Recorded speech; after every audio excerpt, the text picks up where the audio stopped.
పొట్టికల్ వీడియోలో నా ఇడ్లీ పాత్ర చూసి చాలామంది చెప్పారండి.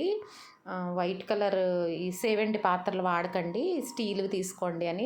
నేను ఈ ఇంట్లోకొచ్చినప్పుడు నా పాత పాత్రలన్నీ మార్చేసానండి. అన్నీ స్టీల్‌కి షిఫ్ట్ అయిపోయాను. ఒక్క ఇడ్లీ పాత్ర మాత్రమే ఉంచాను. అది మా పెద్దవాళ్ళ దగ్గర నుంచి వచ్చింది అని చెప్పి.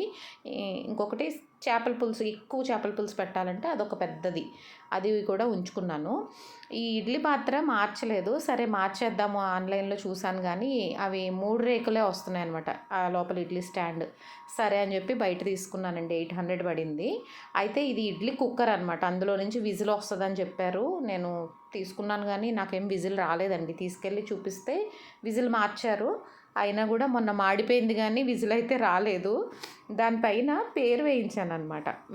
మా వారి పేరు వేయించాను. మా అమ్మ చెప్తది, చిన్న స్పూన్ కొన్నా ఇంటి యజమాని పేరు వేయించాలి అనంటే నవ్వారు.